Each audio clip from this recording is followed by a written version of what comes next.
कढ़ाई पनीर। नाश्ता तैयार करके रुचि सभी को आवाज लगाती है। हर्ष, जीतू, पापा जी, नाश्ता तैयार हो गया है, आ जाइए। कहाँ है सब, आ जाइए। रूम में हूँ, बस 2 मिनट में आ रहा हूँ। फौरन सभी रेडी होकर डाइनिंग टेबल पर बैठ जाते हैं। रुचि और कोमल सभी को नाश्ता परोसती हैं। अरे फिर वही तोरी, कभी टिंडे। जब यही खाना है तो कमाई क्यों रहा हूं मैं। सही कहा भैया, जब यही खाना मिलना है तो इतनी मेहनत ही क्यों करे आदमी। घास फूस खाकर घर से निकलो, कमाओ और वापस आओ तब भी वही घास फूस खाओ और टिफिन में भी वही। मेरे तो जबान से स्वाद ही चला गया है। वही तो, इंसान कमाता ही क्यों है फिर, पेट के लिए तो। अब खाकर मन को तृप्ति ना हो तो मन कैसे खुश रहेगा। तो आप ही बता दीजिए क्या बनाऊं। आलू बनाती हो तो कहते हैं आलू से पेट बाहर आ जाएगा। तो आप ही बताइए अब कौन सी सब्जी बच गई। इतना कमा रहा है आदमी तो जिंदगी तो जिएगा ना। वैसे भी बाहर कौन सा फिजूल खर्च करते हैं हम। मैं आज रात को पनीर लेता आऊंगा, कल रात को पनीर की ही प्लानिंग कर लो, कढ़ाई पनीर बना लो। वाह पापा, कढ़ाई पनीर डन करते हैं फिर तो। पनीर, कितने दिनों से पनीर नहीं खाई थी। हाँ बहू, कल पनीर ही बना ले, सबसे सही रहेगा। मुंह का स्वाद ही बदलेगा सभी का। एक ही चीज खा खाकर सभी बोर हो गए। मिडिल क्लास घर में पनीर की सब्जी बनना किसी त्योहार से कम नहीं होता। कढ़ाई पनीर का नाम सुनते ही पूरे घर में ऐसी खुशी की लहर दौड़ पड़ती है मानो घर में दामाद जी आने वाले हो। सभी बेसब्री से इंतजार में बैठे थे कि कहीं प्लान कैंसिल ना हो जाए। अरे सागर पनीर लाना ना भूल जाए, पर ऐसा बिल्कुल नहीं होता। रात को सागर याद से पनीर लेकर ही आता है और बेसब्री की वो रात, काटे नहीं कटती ये रात, क्या करे अगली सफर। मेरा टिफिन पैक मत करना कोमल, आज मैं टिफिन लेकर नहीं जाऊंगा। अरे क्यों जी, आप टिफिन लेकर क्यों नहीं जाएंगे। और सिर्फ टिफिन नहीं, आज मैं नाश्ता भी नहीं करने वाला। भैया अगर अभी ही पेट भर लूंगा तो रात में कढ़ाई पनीर कैसे खाऊंगा। क्यों जीतू। हाँ चाचू, आज तो मैं भी टिफिन नहीं ले जाने वाला। रात में कढ़ाई पनीर जो बनने वाली है, अभी से पेट खाली रखूंगा तब तो रात को दबा दबा कर खा पाऊंगा। आज तो मैं सभी दोस्तों को बताने वाला हूँ कि मैं भी किसी छोटे मोटे घर से नहीं आता। कढ़ाई पनीर बनती है मेरे यहाँ। मेरे लिए भी नाश्ता मत निकालना रुचि, मैं भी अब सीधा रात को कढ़ाई पनीर ही खाऊंगा। अब जब कोई कुछ खा ही नहीं रहा तो मैं भी नाश्ते में फल ही खा लूंगी। बहू नाश्ता ना रहने दे आज, तो अभी से कढ़ाई पनीर की तैयारी में लग जा।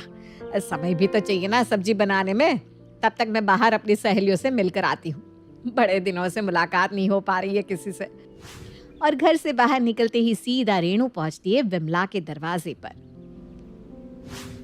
विमला। अरे वाह रेणु, आज तो मेरे दरवाजे पर कोई काम है क्या? क्या काम होगा विमला, वो तो बस मेरे घर पर कढ़ाई पनीर बना रही है ना, तो सोचा कोई मसाला ना घट जाए, तो वही एक्स्ट्रा मसाला लेने जा रही थी। सोचा तुझे राम सलाम करती चलूं। हमारे घर में ना आए दिन कढ़ाई पनीर बनती रहती है। मैं तो परेशान हो गई हूँ खा खा कर। मतलब ठीक है, अब 500 रुपए का आधा किलो पनीर आ भी रहा है तो क्या फर्क पड़ता है। आदमी कमाता क्यों है, खाने के लिए तो। हाँ सो तो है। अभी परसों ही बनी थी कढ़ाई पनीर, अब फिर बनानी है। अच्छा जिसकी जो मर्जी, मेरा तो काम है कि रसोई में कुछ घटे बढ़े तो ध्यान रखो। बस वही मसाले लेने जा रही थी। तू खा अपने टिंडे की सब्जी और रोटी। वही रास्ते पर उसे दिखाई देती है कमला। और फिर अरे कमला सुन तो। और इसी तरह सारे रास्ते रेणु कभी किसी को पकड़कर तो कभी किसी और को पकड़कर अपने घर बन रही कढ़ाई पनीर की चर्चा करती है। जैसे यहाँ रेणु कढ़ाई पनीर का प्रचार कर रही थी, वैसे ही वहाँ जीतू। पहली बार देख रहा हूँ जीतू, रिसेस का बेल बजने के बाद भी तू शांत बैठा है।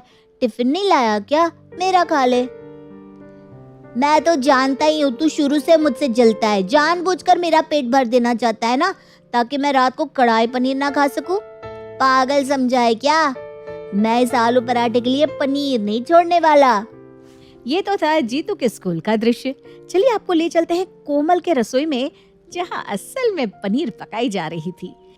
कढ़ाई पनीर की खुशबू को सूंघकर पड़ोस की प्रिया अपनी खिड़की से झांकते हुए कोमल से कहती है, क्या पका रही हो कोमल? बहुत ही अच्छी खुशबू आ रही है। सुबह से ना मेरा तो पूरा घर इसी खुशबू से महक रहा है। इन्होंने बोला जरा पूछ दो अपनी सहेली से ऐसा क्या बना रही है। जब भी हमारे यहाँ कुछ बनता है तो 10 बार इंक्वायरी कर लेती है, और तुझे भी मौका मिला है, तू भी पूछ ले। अब क्या बताऊं तुझे, वही बन रहा है पनीर वनीर। मुझे ना ये सस्ती वाली सब्जियां पसंद ही नहीं है, पर क्या है ना, मेरे हस्बैंड को पनीर खानी होती है, इसीलिए बना रही हूँ। तू होश में तो है? कढ़ाई पनीर बना रही है और इसे सस्ती सब्जी कह रही है। मेरे घर पर भी पनीर बनी होती ना तो आधे से ज्यादा लोग बावले होते हैं। अच्छा, तुझे ये सब्जी सस्ती लग रही है? एक कटोरी मेरे पति के लिए भी भेज देना। अरे ये तो गले ही पड़ गई। ठीक है प्रिया, बाद में बात करती हूँ, बहुत काम पड़ा है। धनिया पत्ता अगर अलग से पैसे देकर लाना पड़ जाए तो इसमें भी इस घर में कलेश हो जाता है, और ये खाएंगे पनीर। बढ़िया आई सस्ती सब्जी। तभी फोन पर बात करती हुई रुचि वहां आती है। हाँ भाभी, पनीर की सब्जी बना रही हूँ। अरे मेरे ससुराल वालों के बारे में क्या बताऊं, उनको ना यही सब सब्जियां पसंद आती है, कभी सोया कभी पनीर। क्या आपने दम आलू बनाई है? यहाँ तो कोई आलू जैसी सस्ती सब्जी खाना ही नहीं चाहता। देख लीजिए भाभी, कैसे आप ताने देती थी मुझे कि लव मैरिज करके भिखारियों के यहाँ गई है। ससुराल वाले भिखारी नहीं है मेरे, साबित हो गया ना। अच्छा भाभी, फोन रखती हूँ, बहुत काम पड़ा है। पूरा दिन कोमल, रुचि और रेणु काम से ज्यादा तो कढ़ाई पनीर की ही चर्चा करती रहती हैं। पर भगवान की कृपा से शाम के 6 बजे कढ़ाई पनीर बन ही जाती है। रोज ऑफिस से 8 बजे आने वाला हर्ष आज 6 बजे ही घर पर आ जाता है। अरे खाना लगाओ भाई, बहुत जोरों की भूख लगी है, जल्दी छुट्टी लेकर आया हूँ मैं तो। आज तो कैंटीन में भी कुछ नहीं खाया, अब तो सीधा इस अमृत का पान करना है। तभी दरवाजे से सागर आता है। अरे तू तो मुझसे पहले ही घर पहुंच गया, लग रहा है यहाँ भी सभी पनीर के दीवाने हैं। अरे जल्दी जल्दी खाना लगाओ भाई। और फौरन कोमल और रुचि खाना लगाती हैं। सभी खाना खाना शुरू करते हैं कि तभी पीछे से एक आवाज आती है। मुझे तो लगा था कि हमें होटल में खाना पड़ेगा, पर यहाँ तो कढ़ाई पनीर तैयार है। अरे जी अंदर आ जाइए, बैग यहीं रख देंगे। योगेश, खाने पर बैठ जा। बुआ जी आप? वो क्या है ना बेटा, मैं लखनऊ जा रही थी, बीच में यहाँ का स्टेशन पड़ गया, 2 घंटे का हॉल्ट था, तो मैंने सोचा अपनी भाभी के घर होकर आती हूँ, इसी बहाने अपने भतीजों की बीवियों से भी मिल लूंगी। तो आ गई। तुम लोगों को तो मैं होटल ले जाती, पर यहाँ तो खुद ही खाना होटल वाला तैयार है, तो यही खा लेते हैं। और बस ममता अपने पूरे परिवार के साथ डाइनिंग टेबल पर विराजमान हो जाती है। कढ़ाई पनीर ना मेरी सबसे फेवरेट सब्जी है। अरे अच्छे से डाल बहू, इतनी कम सब्जी नहीं खाते हम लोग, और अपने फूफा जी को भर भर कर डालना, वरना सब नाराज हो जाते हैं। एक रोटी, दूसरी रोटी, तीसरी रोटी, एक कटोरी कढ़ाई पनीर, फिर एक और, फिर एक और। अच्छे से खाना योगेश, शर्माना मत।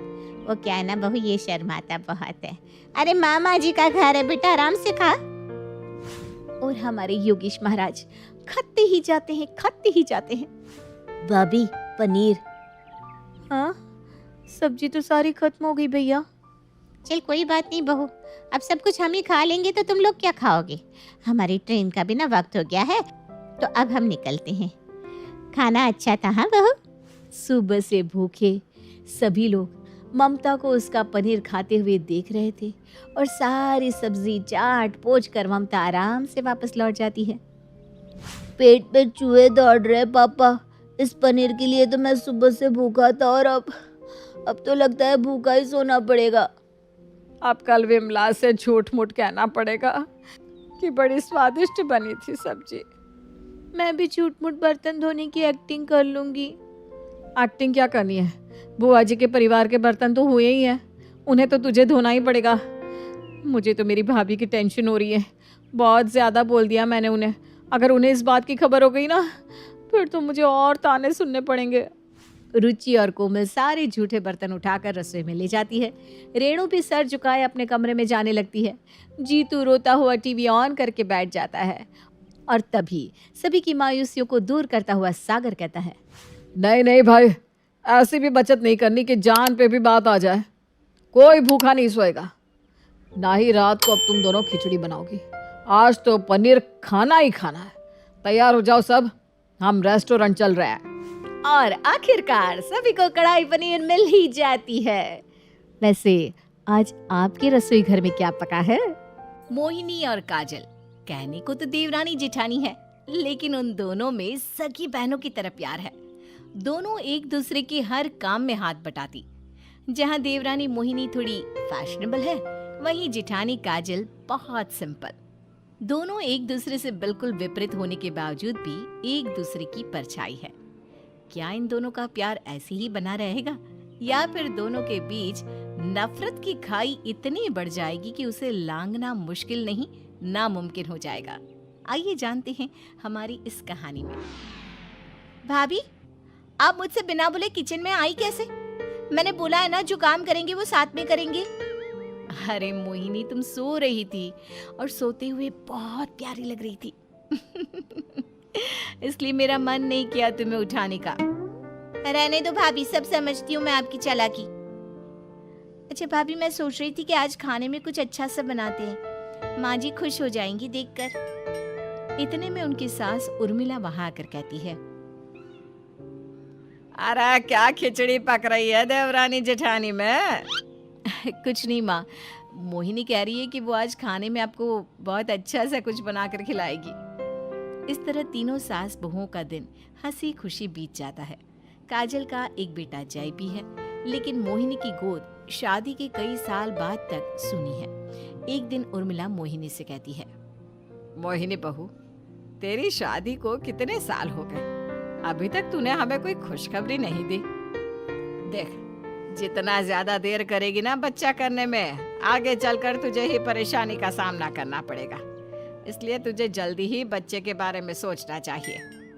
अपनी सास की बात सुनकर मोहिनी सोचने लगी, क्या माँ सुबह सुबह बच्चे का राग आलापने लगी?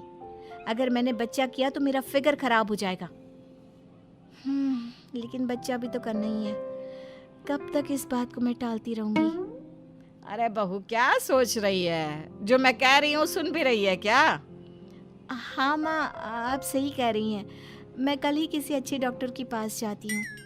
अगले दिन मोहिनी डॉक्टर के पास से घर आती है तो उसका चेहरा उतरा हुआ था। काजल और उर्मिला उसे देखकर कहती हैं, मोहिनी, क्या हुआ तुम्हें? इतनी उदास क्यों लग रही हो?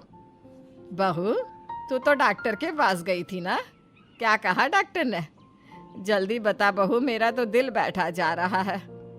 माँ भाभी, डॉक्टर ने कहा कि मैं कभी माँ नहीं बन सकती। ये क्या कह रही है बहू? ठीक से सारे चेकअप करवाए ना तूने? हाँ माँ, मैंने सब कुछ ठीक से करवाया। डॉक्टर ने 2-2 बार सारे चेकअप किए। मोहिनी, रो मत, अपना दिल छोटा मत कर। अरे जय भी तो तेरा बेटा है ना। काजल और उर्मिला मोहिनी को बहुत समझाती हैं। ऐसे ही कुछ दिन बीत जाते हैं। मोहिनी बहुत उदास रहती है। काजल हर समय मोहिनी को खुश रखने की कोशिश करती है। एक दिन मोहिनी काजल के पास आकर कहती है, भाभी, आपने मुझे हमेशा अपनी सगी बहन की तरह प्यार किया है। अगर मैं आपसे आज कुछ मांगू तो आप दोगी? अरे ये भी कोई पूछने की बात है? मेरा सब कुछ तो तुम्हारा ही है, बताओ क्या चाहिए? भाभी, मैं चाहती हूँ कि मेरा बच्चा आपकी कोख में पले। मोहिनी, ये क्या बोल रही हो? हाँ भाभी, ऐसा पॉसिबल है। मुझ जैसी जो बदनसीब औरतें माँ नहीं बन सकती, उनके लिए ये विज्ञान का चमत्कार है। सरोगेसी एक ऐसी व्यवस्था है जहाँ एक सरोगेट माँ दूसरे जोड़े या व्यक्ति के लिए बच्चे को जन्म देती है। और भाभी, मेरे लिए ये सिर्फ आप ही कर सकती हो। काजल मोहिनी की बात सुनकर सोच में पड़ गई। मोहिनी का पति प्रशांत भी अपनी भाभी को समझाने लगा। उसके बाद काजल ने फैसला लिया कि वो मोहिनी और प्रशांत के बच्चे को जन्म देगी। काजल उन दोनों के साथ इन वाइट्रो फर्टिलाइजेशन सेंटर चली गई। भाभी, मुझे तो समझ में नहीं आ रहा कि मैं आपको थैंक्स कैसे कहूँ। हाँ भाभी, अगर मेरी कोई सगी बहन भी होती तो मेरे लिए ये सब नहीं करती जो आप कर रही हो। तुम दोनों फालतू में इमोशनल हो रहे हो। मुसीबत की घड़ी में अपने ही तो अपनों के काम आते हैं। काजल बहुत समझदार है और अपने देवर देवरानी से बहुत प्यार करती है, इसलिए उसने बिना कुछ सोचे समझे उनके बच्चे को जन्म देने का फैसला लिया। थोड़े दिनों बाद काजल प्रेग्नेंट हो गई। अब सभी घर वाले काजल का बहुत ध्यान रखने लगे। भाभी, अब आप घर का कोई भी काम नहीं करेगी और जय को भी आज से मैं ही संभालूंगी। हाँ बहू, तू बस अपना ध्यान रख। और अब से ना तुझे रोज हेल्दी खाना खाना है, रोज फ्रूट्स खाने हैं, दूध पीना है। भाभी, आपको रेगुलर चेकअप के लिए जाना होगा और जो भी इंस्ट्रक्शंस डॉक्टर ने दिए हैं उसका सख्ती से पालन करना होगा। अरे बस करो आप तीनों, मुझे पता है क्या करना है और क्या नहीं। आप तीनों तो मेरे पीछे ही पड़ गए। इस तरह से घर के सभी लोग काजल का बहुत ध्यान रखते, साथ ही नए मेहमान के आने का बेसब्री से इंतजार कर रहे हैं। इसी तरह हंसी खुशी उनका जीवन बीत रहा था। लेकिन एक दिन काजल अपना और अपने बेटे का सामान पैक कर रही थी। उर्मिला ने ये देखा तो कहने लगी, अरे बहू, तू जाए और अपना सामान क्यों पैक कर रही है? कहाँ जा रही है? माँ जी, मैं ये घर छोड़कर जा रही हूँ। ये क्या बोल रही है बहू? तेरी तबीयत तो ठीक है ना? प्रशांत, मोहिनी, जल्दी यहाँ आओ। माँ की आवाज सुनकर प्रशांत और मोहिनी दौड़ते हुए काजल के कमरे में आए। क्या हुआ माँ, सब ठीक तो है? ये देख बहू, पता नहीं क्यों काजल घर छोड़कर जा रही है। क्या हुआ भाभी, आप घर छोड़कर क्यों जाना चाहती हो? भाभी, आपको यहाँ कोई परेशानी है क्या? काजल सबकी बात सुन रही थी लेकिन किसी भी बात का जवाब नहीं दे रही थी। वो बस गुस्से में अपना सामान पैक किए जा रही थी। मोहिनी ने फिर से कहा, भाभी आप कम से कम ये तो सोचिए, आपकी कोख में मेरा बच्चा पल रहा है, आप क्यों उसकी जान जोखिम में डालना चाहती हो? तुम्हारा बच्चा? क्या तुम सच में माँ बनना चाहती हो? ये बच्चा तुम्हारा नहीं, मेरा है, और ये बच्चा मैं तुम्हें नहीं दूंगी। भाभी, सुबह सुबह भांग खा रही है क्या? ये हमारा बच्चा है। पूछो अपनी बीवी से, ये माँ बन सकती है, इसने हम सबसे झूठ बोला। आज सुबह मैं इसके कमरे में गई तो मुझे इसके हॉस्पिटल की कागज मिले जिसमें इसकी सारी रिपोर्ट नॉर्मल है। फिर भी अपने दिल की तसल्ली के लिए मैं डॉक्टर के पास गई और उससे पूछा तो उसने बताया कि मोहिनी माँ बन सकती है। मोहिनी, भाभी क्या बोल रही हैं? तुमने हम सबसे झूठ बोला। काजल की बात सुनकर मोहिनी के चेहरे का रंग उड़ गया। तभी उर्मिला ने कहा, बहू तेरी खामोशी सब बता रही है। अब तू ये बता कि तूने हम सबसे झूठ क्यों बोला? माँ जी, मैं बच्ची को जन्म देना नहीं चाहती थी क्योंकि बच्चा होने के बाद मेरा फिगर खराब हो जाता, इसलिए मैंने आप सबसे झूठ बोला। मोहिनी की बात सुनकर सब लोग हैरान हो गए और मोहिनी को बहुत भला बुरा सुनाया। प्रशांत और उर्मिला ने काजल को जाने से रोक दिया। इसके बाद मोहिनी और काजल के बीच प्यार मानो खत्म ही हो गया। दोनों आपस में लड़ती रहती। भाभी की वजह से घर वालों के सामने मेरी इतनी बेइज्जती हुई। अगर भाभी को मेरी सच्चाई पता चल गई थी तो मुझसे अकेले में बात नहीं कर सकती थी क्या? दूसरी तरफ काजल भी यही सोचती है, अगर मोहिनी माँ नहीं बनना चाहती थी तो मुझसे बोल भी तो सकती थी। इतना बड़ा झूठ बोलने की क्या जरूरत थी? ये बच्चा तो मैं मोहिनी को कभी नहीं दूंगी। अब दोनों में बच्ची की वजह से लगभग रोज लड़ाई होती और घर के बाकी लोग उन दोनों की लड़ाई शांत कराने में लगे रहते। एक दिन मोहिनी बच्ची के लिए कुछ सामान लेकर आई और घर वालों को दिखाने लगी। देखिए, मैं आने वाले बच्चे के लिए कितना सारा सामान लेकर आई हूँ। ये छोटे छोटे कपड़े, ये बच्चों का पाउडर, ये क्रीम, साबुन और इतने सारे खिलौने। तुम्हारी लाई हुई कोई भी चीज मैं अपने बच्चे को नहीं दूंगी। भाभी, इस बच्चे को बार बार अपना बोलना बंद कीजिए, ये बच्चा मेरा है। बच्चों को पालने में बहुत परेशानी उठानी पड़ती है। तुम तो बस अपना फिगर देखो, फिगर। एक बार तुम पर भरोसा कर लिया, अब आगे नहीं कर सकती। भाभी, अगर आप इसी तरह अपनी जिद पर अड़ी रही ना तो मैं आपके ऊपर केस कर दूंगी और कोर्ट के द्वारा अपना बच्चा लूंगी। मोहिनी, कोर्ट वोट की धमकी तो तू मुझे देना ही मत। कोर्ट में मैं तेरा झूठ भी साबित कर दूंगी कि किस तरह तूने झूठ बोलकर मुझे प्रेग्नेंट कर दिया। भाभी, मोहिनी चुप हो जाओ। अरे बहुआ, घर की बात घर में रहे तो अच्छा है, क्यों घर की शांति भंग करने में लगी हो? काजल बहू, तू तो माँ बनने वाली है, तेरा इस तरह से बोलना ठीक नहीं। तू चुप हो जा बहू। उर्मिला और प्रशांत दोनों को चुप कराने में लगे हुए थे, लेकिन दोनों ही चुप होने का नाम नहीं ले रही थी। ये दोनों वही देवरानी जेठानी है जो सगी बहनों की तरह प्यार से रहती थी। हमारे प्यारे दर्शकों, अब आप हमें कमेंट करके बताइए कि इस बच्चे पर सबसे ज्यादा हक किसका है और ये बच्चा किसको मिलना चाहिए, देवरानी मोहिनी को या फिर जिठानी काजल को।